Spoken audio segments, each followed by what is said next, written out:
Hello students, मैं अंजलि पयाल स्वागत करती हूँ आपका आईसीटी वर्चुअल क्लासरूम देहरादून से। कैसे हैं आप सब लोग? उम्मीद करती हूँ आप सब लोग अच्छे होंगे और अपनी लाइफ में बहुत बेहतर कुछ कर रहे होंगे। आज हम बात कर रहे हैं क्लास 6 के साइंस की। चैप्टर चल रहा है सेपरेशन ऑफ सब्सटेंसेस, पदार्थों के पृथक्करण पर हम लोग बात कर रहे हैं, जिसमें बहुत सारे मेथड्स आप लोगों ने यहाँ पर देखे थे और वो मेथड कहाँ कहाँ यूज हो रहे हैं ये हम लोगों ने पढ़ा था। हम कुछ सेशन से इस चैप्टर के क्वेश्चन आंसर्स लेकर चल रहे हैं कि क्या क्या प्रश्न उन टॉपिक से रिलेटेड पूछे जा सकते हैं और क्वेश्चन आएगा तो आपको उसका आंसर कैसे लिखना है। ठीक है ना? चलिए एक बार क्विकली रिवाइज करेंगे जो जो अभी तक आप पढ़ चुके हैं। Why do we need to separate components of a mixture? Give two example। किसी भी मिश्रण के घटकों को पृथक करने की आवश्यकता क्यों होती है? तो क्यों होती है बताइए। क्योंकि उसमें से कोई एक घटक हमारे लिए यूजफुल होगा और दूसरा क्या होगा, यूजलेस होगा, या आप बोल सकते हैं दूसरा हमारे लिए यूजफुल नहीं है। और वो क्या कर सकता है, वो उस पूरे मिक्सचर को, सब्सटेंस को या उस यूजफुल कंपोनेंट को भी स्पॉइल कर सकता है, यानी कि उस उपयोगी घटक को भी खराब कर सकता है। इसलिए हम जिसका उपयोग नहीं कर रहे हैं उसको जनरली सेपरेट आउट कर लेते हैं, पृथक कर लेते हैं। ठीक है, उदाहरण में आपने देखा था कि जैसे हम चाय पीते हैं जनरली लोग, तो चाय से चाय की पत्ती को छानकर अलग किया जाता है, या चावल या दाल बनाने से पहले उससे जो वो अनडिजायरेबल पार्टिकल्स हैं, या आप बोल सकते हैं कंकड़ पत्थर, या कोई भी ऐसे कण हैं जो क्लियरली विजिबल हो रहे हैं, हाथों से जिनको उठा सकते हैं, उनको हम उठा करके अलग करते हैं। तो ये सारे सेपरेशन है। ठीक है ना? What is winnowing, where is it used? ओसाई या निष्पावन भी से कहा जा रहा है, ये किसे कहते हैं, क्या या क्या होता है और इसका उपयोग कहाँ किया जाता है? तो निष्पावन या ओसाई या विनोइंग आपका एक ऐसा मेथड है सेपरेशन का जिसमें लाइटर और हेवियर पार्टिकल्स को आपका सेपरेट आउट किया जाता है। ठीक है ना? बेसिकली किया क्या जाएगा, उस पूरे मिक्सचर को एक हाइट से गिराया जाएगा और एक साइड से आपकी हवा चल रही होगी या फिर आपका एयर ब्लो की जाएगी, वायु को प्रवाहित किया जाएगा। उससे क्या होगा, जो हल्के कण होंगे वो हवा के साथ कहीं दूर आपका गिर जाएंगे और भारी कण आपका वहीं पर एक प्लेटफॉर्म, जो विनोइंग प्लेटफॉर्म होगा उसके नजदीक एक हीप बना लेंगे, एक ढेर बना लेंगे। तो इस तरह से आपने हल्के और भारी कणों को सेपरेट कर लिया। इसका उपयोग कहाँ किया जाता है ये पूछा गया है। तो इसका उपयोग जनरली जितने भी फार्मर्स होते हैं, किसान होते हैं, या घरों पर भी आपने देखा होगा कि अनाज से भूसे को अलग करने के लिए इसका प्रयोग किया जाता है। ओके, चलिए ट्रू फॉल्स हमने देखे थे। Mixture of milk and water can be separated by filtration. तो क्या दूध और जल के मिश्रण को हम लोग फिल्टर करके, छान करके पृथक कर सकते हैं? तो नहीं कर सकते। अगर छानेंगे तो दूध और पानी दोनों आपका एक साथ उसको पार कर लेगा। ठीक है ना? सेकेंड है separation of sugar from T can be done with filtration. जो चाय होती है, अगर उससे हमने चीनी को अलग करना है तो उसको छान करके अलग किया जा सकता है। तो ऐसा नहीं है। जब हम चाय को छानते हैं तो उसमें खाली जो इनसॉल्युबल सॉलिड है, यानी कि चाय की पत्ती, वो आपकी पृथक होती है। जब वो आपका नीचे जो फिल्ट्रेट आया है, यानी लिक्विड जो है, जब आप उसको पीते हैं तो उसमें स्वीटनेस होती है, एक मिठास होती है, जिसका मतलब है कि शुगर अभी भी वहीं प्रेजेंट है। तो फिल्ट्रेशन से उसको ज्यादा कोई फर्क पड़ा नहीं है।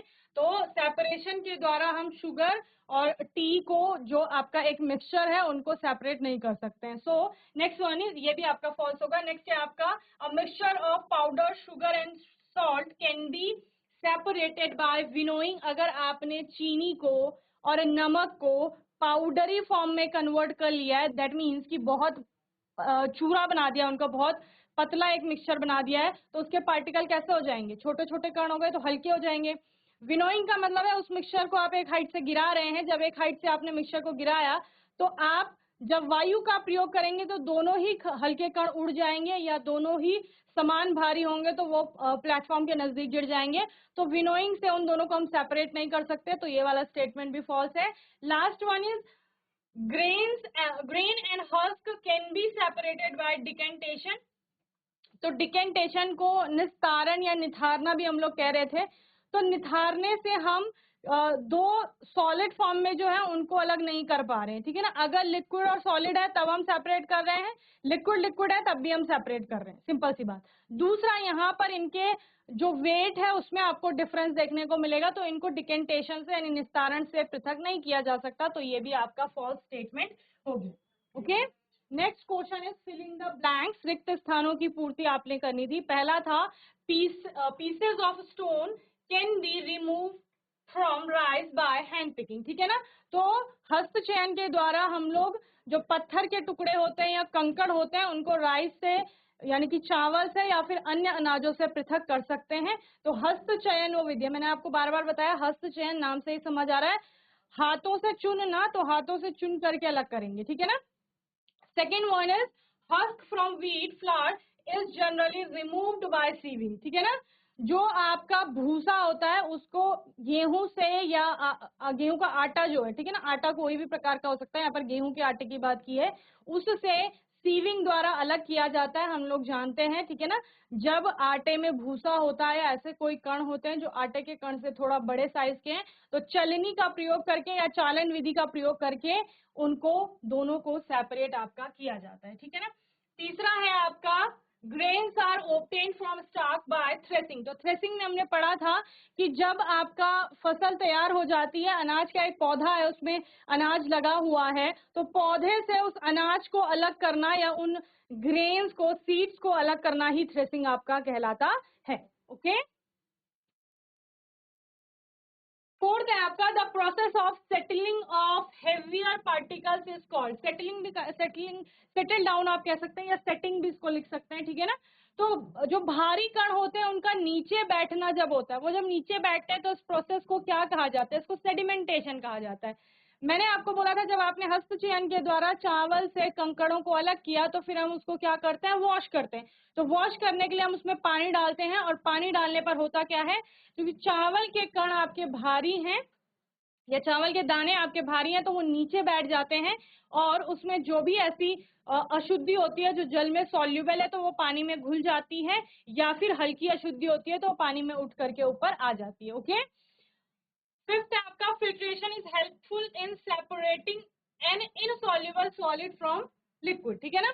फिल्ट्रेशन के द्वारा, या आप जिसको क्या कह रहे हैं, छानने की विधि आप बोल रहे हैं, या निस्तारण आपका या फिर निस्यंदन जिसको कहा जाता है, ठीक है ना। उस निस्यंदन में हम लोग क्या करते हैं, मिक्सचर है, मिक्सचर में लिक्विड भी होगा और सॉलिड भी होगा, ठीक है ना।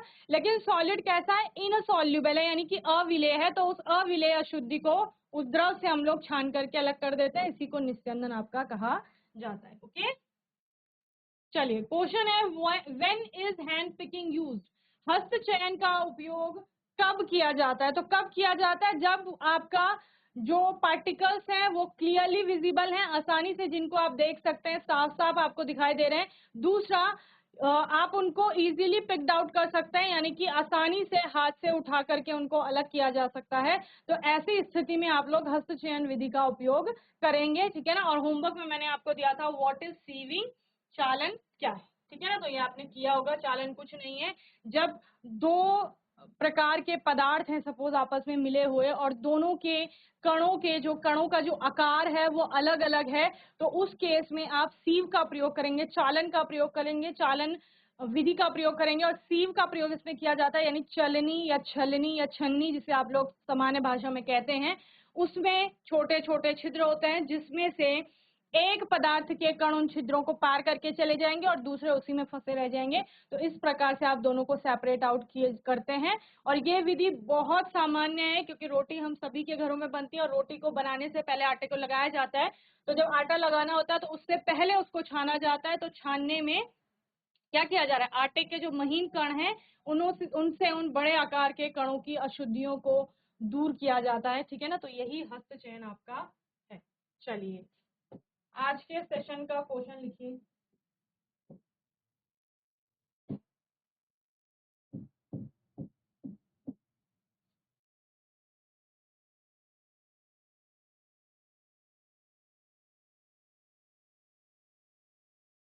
लिखिए give one example of saving used in our everyday life, used in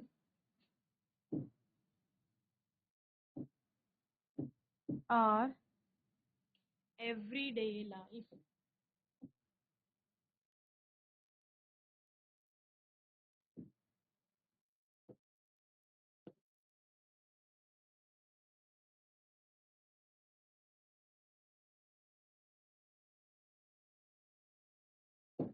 हमारे दैनिक जीवन में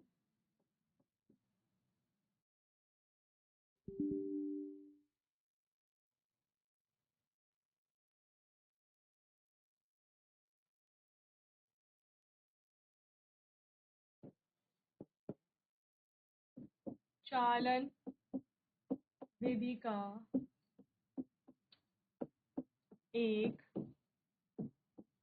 उदाहरण दीजिए। चालन विधि का उदाहरण दीजिए मतलब चालन जहां प्रयोग में आता होगा। ठीक है, चलिए आंसर लिखिए।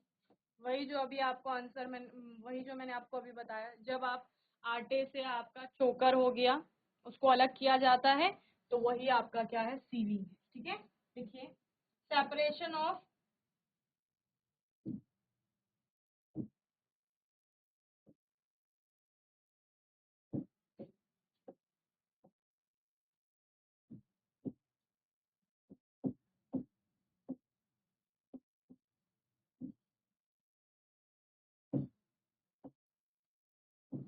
बान चोकर हस्क भी जिसको कह सकते हैं फ्रॉम फ्लावर। ठीक है,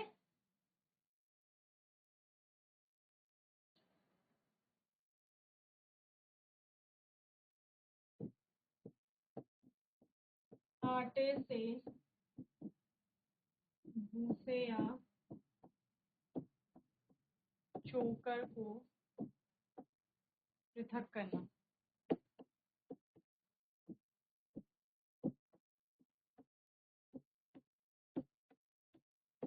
ठीक है,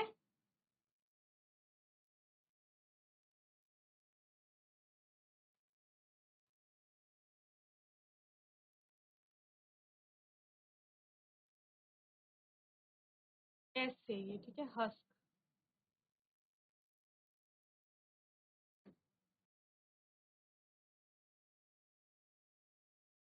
चलिए नेक्स्ट क्वेश्चन लिखिए।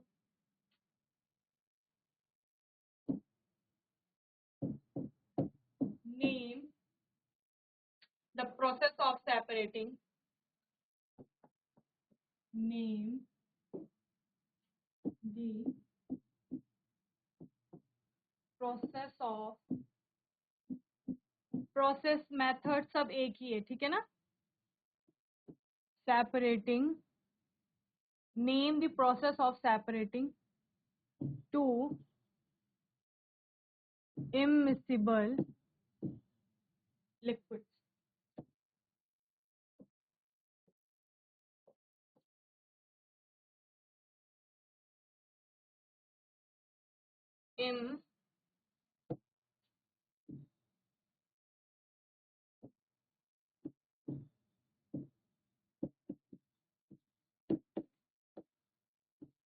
immiscible liquids।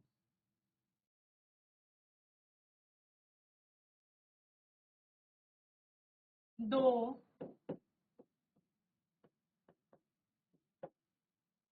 अमिश्रणीय द्रवों को पृथक करने की विधि का नाम बताइए।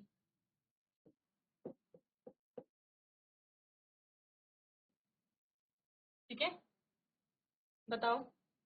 दो इमिसिबल लिक्विड्स हैं, दो अमिश्रणीय द्रव। अमिश्रणीय द्रवों से क्या समझे, तेल है, तेल में मैंने पानी डाल दिया, वो क्या है, वो दोनों अमिश्रणीय द्रव है, एक दूसरे में इमिसिबल है। अगर आप बोलेंगे ऑयल वाटर के साथ कैसा है, तो वो इमिसिबल है आपका, यानी कि अमिश्रणीय है, मिश्रित नहीं हो रहा है, वो घुल नहीं रहा है एक प्रकार से, या विलीन नहीं हो रहा है, आप बोल सकते हैं। उसमें आपको ऑयल की अलग लेयर दिखाई देगी और वाटर की अलग लेयर दिखाई देगी, दो अलग अलग वो परतें बनाएंगे, ठीक है ना। उनमें बाउंड्री ऑफ सेपरेशन भी आपको दिखाई देगी, यानी कि एक बाउंड्री लाइन होगी कि जिससे ऊपर आप बता सकते हैं कि एक लिक्विड है और नीचे आप बता सकते हैं दूसरा लिक्विड है। जबकि ऐसा जब आप पानी में अल्कोहल मिलाते हैं या फिर पानी में आप दूध को मिला रहे हैं, तब आपको ऐसा दिखाई नहीं देता, वहां पर एज सच कोई बाउंड्री नहीं बनती है। समझ रहे हैं ना? दूध में कभी आपने देखा होगा पानी गिर जाता है या पानी डालते हैं तो वो दोनों मिश्रणीय है, एक दूसरे में विलीन हो जाते हैं, उसमें आप पानी और दूध को अलग अलग नहीं देख पाएंगे। लेकिन ऑयल और वाटर के केस में आपको दोनों ही अलग अलग दिखाई दे रहे हैं। तो उन दोनों को, उन ऐसे अमिश्रणीय द्रवों को, तेल और पानी को आप कैसे पृथक करेंगे? तो मैंने आपको बताया था कि एक सेपरेटिंग फनल हमारे पास एक ग्लासवेयर होता है जिसका प्रयोग किया जाता है उनको सेपरेट करने के लिए। समझ रहे हैं? सेपरेटिंग फनल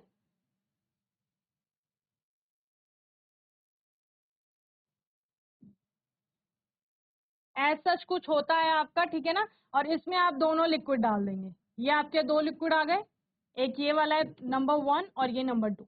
अब आप क्या करेंगे, यहाँ पर इसकी वॉल होती है, धीरे धीरे उसको लूज करेंगे।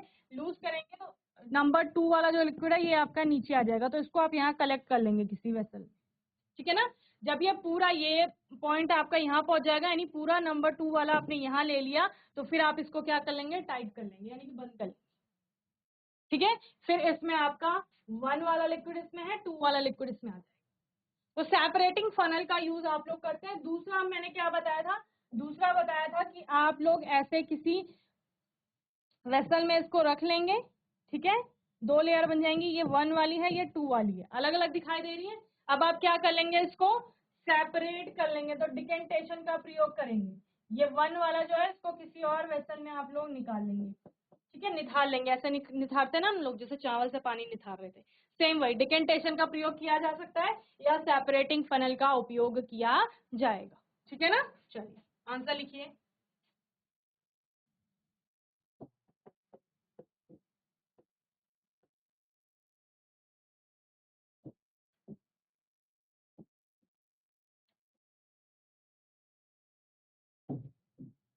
सेपरेटिंग फनल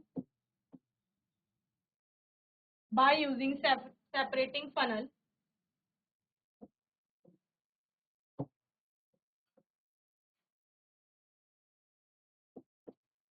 और सेकेंड लिखो by using decantation method,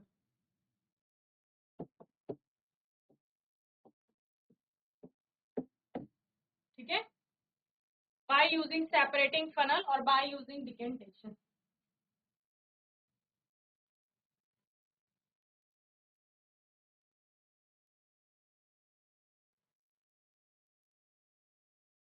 तो पहला है आपका पृथककारी कीप का प्रयोग करेंगे, ठीक है? और दूसरा क्या है, निस्तारण, ठीक है?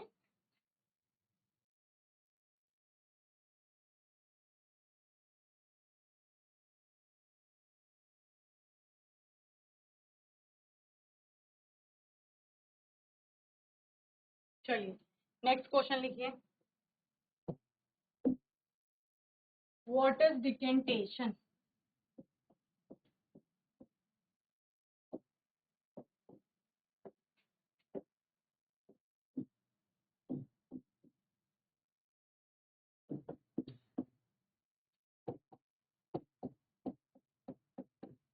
निस्तारण क्या है? बताओ निस्तारण क्या है? मैंने एक बीकर ले लिया,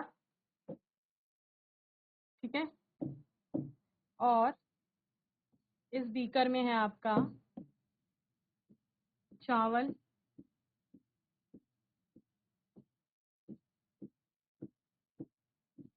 ठीक है? और उस चावल में हमने डाला है पानी। पानी तो सभी जगह होगा, है ना? चावल के बीच में भी होगा, ऐसा तो नहीं है ऊपर ही ऊपर होगा, वो तो पूरा मिला हुआ है।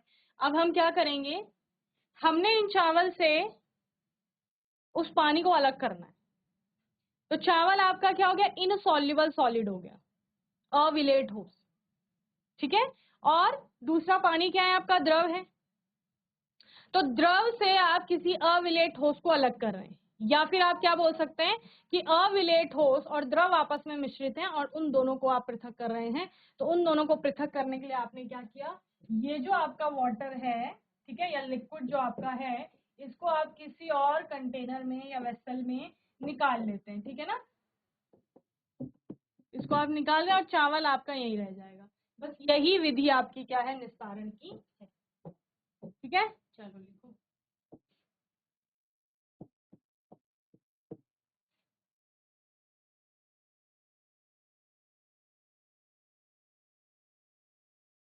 A suspension of solid particle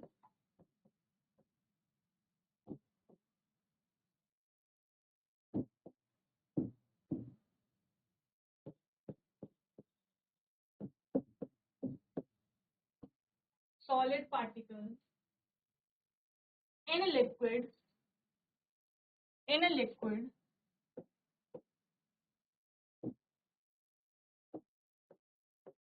is allowed to stand for some time is allowed to stand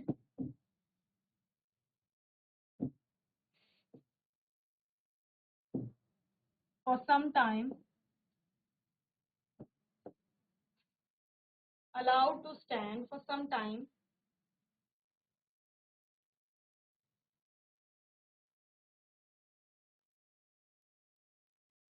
solid particles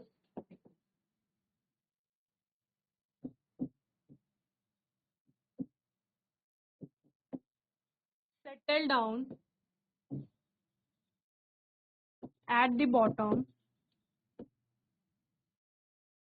ठीक है, इतना तो आपने कहाँ भी पढ़ा, सेडिमेंटेशन में भी पढ़ा था। बस अब उस जल को आप लोग क्या कर लोगे, निकाल लोगे।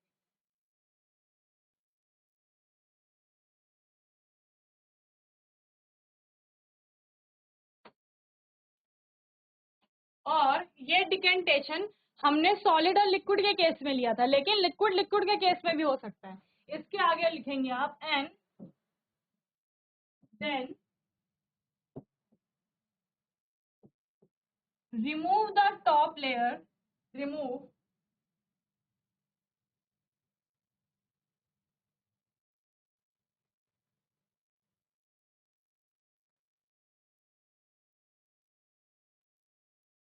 and then remove the liquid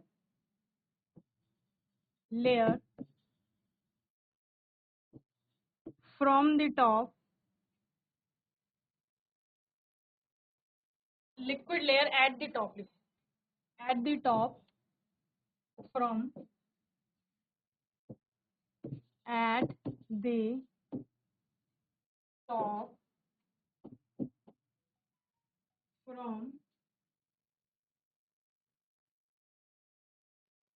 from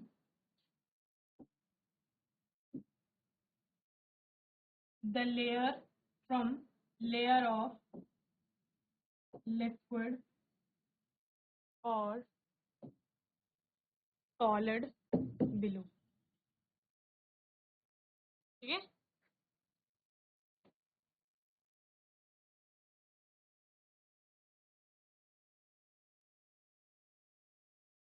ये हमने सॉलिड के केस में लिखा, और सस्पेंशन ऑफ सॉलिड पार्टिकल्स। ठीक है ना, यहाँ पर लिक्विड लिक्विड इमिसिबल लिक्विड्स का भी आपका क्या हो सकता है, केस हो सकता है। ठीक है ना, जो कि हमने इससे पहले वाले क्वेश्चन में देखा, इसीलिए हमने यहाँ पर क्लियर कर दिया कि top from layer of liquid और सॉलिड बिलो। ठीक है ना, यानी नीचे द्रव भी हो सकता है आपका और ठोस भी हो सकता है।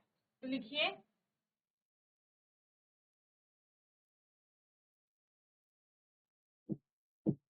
दो अमिश्रणीय द्रवों अथवा अविलेय ठोस व द्रव के मिश्रण से द्रव की ऊपरी परत को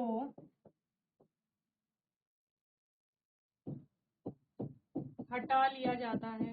कैसे हटाएंगे, टिल्ट करके। ठीक है ना, टिल्ट यानी कि थोड़ा सा आप जो बीकर है उसको थोड़ा टिल्ट करेंगे, यानी कि थोड़ा टेढ़ा करेंगे, तो उससे क्या हो जाएगा, ऊपरी परत आपकी हट जाएगी। और जो नीचे वाली परत है वो वहीं आपको मिल जाएगी।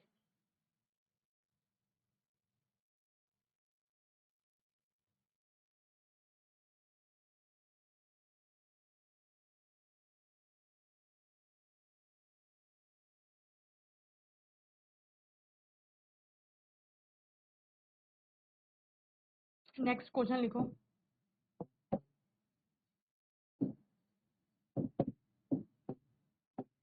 What is the drawback of evaporation?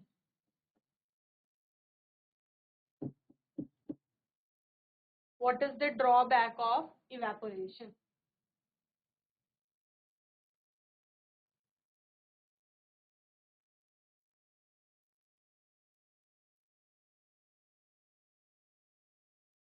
वाष्पीकरण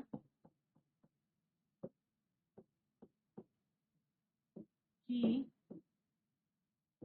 कमी क्या है या सीमा क्या है? ठीक है, वो आप बताएंगे। बताओ, वाष्पीकरण में था क्या? आपने बोला कि हमारे पास सपोज वाटर में आपका सॉल्ट डिजोल्व है, ठीक है। आपने बोला ये हमने कोई वेसल ले लिया और इस वेसल में आपका क्या है, वाटर है, और वाटर के साथ क्या है आपका यहाँ सॉल्ट भी प्रेजेंट है, और आपको क्या चाहिए, आपको सॉल्ट चाहिए। तो आप क्या कर रहे थे, इसको हम इसको दे रहे थे, हीट दे रहे थे, ठीक है, ऊष्मा दे रहे थे। ऊष्मा देने से हो क्या रहा था, जो ये आपका वाटर है वो आपका इवेपोरेट कर जा रहा था, यानी वाष्पीकृत हो जा रहा था, ठीक है ना, उड़ जाएगा वाष्प बनकर। तो यहाँ क्या रह जा रही थी, सिर्फ नमक रह जा रही थी। तो वाष्पीकरण से हो क्या रहा है, आपका जितना भी जल है, वाटर है, वो आपका क्या हो जा रहा है, इवेपोरेट हो जा रहा है, यानी वाष्पीकृत हो जा रहा है। तो वो आपको नहीं मिल पा रहा है, सिर्फ आपको ये नमक मिल पा रहा है। तो इसकी वजह से एक जो वो इवेपोरेट होने वाला या वॉलेटाइल जो आपका कंपाउंड है, वाष्पशील जो वाष्प में बदल जाएगा, वो आपको नहीं मिल पाएगा। तो इसलिए ये इसकी क्या हो जाती है, कमी हो जाती है, ठीक है।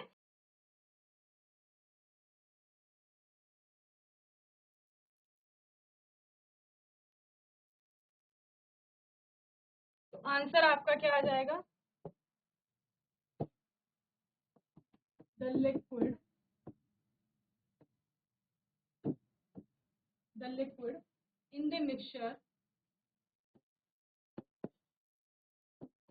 in the mixture evaporated of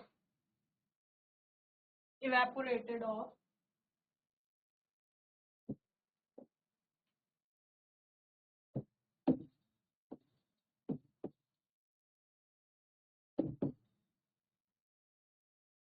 evaporated of into the air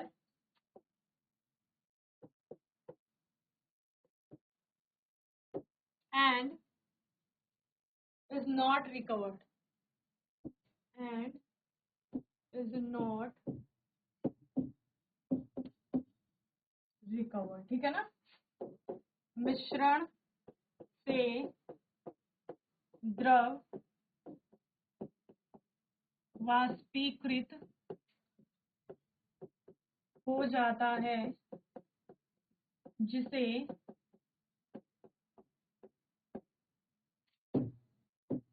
पुनः प्राप्त नहीं किया जा सकता, ठीक है। ये हो गया आपका क्वेश्चन, और होमवर्क में लिखिए व्हाट इज फिल्ट्रेशन।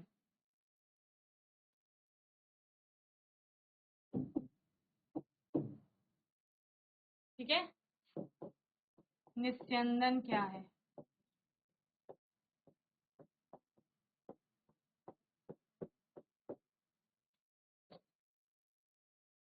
चलिए, तो मैं उम्मीद करती हूँ आज का सेशन सभी को समझ में आया होगा। कोई डाउट होगा, क्वेश्चन होगा, आने वाले सेशन में आप लोग पूछ लेंगे, और जो क्वेश्चन दिया है उसको होमवर्क से करके लाएंगे। और तब तक के लिए आईसीटी वर्चुअल क्लासरूम से जुड़ने के लिए धन्यवाद।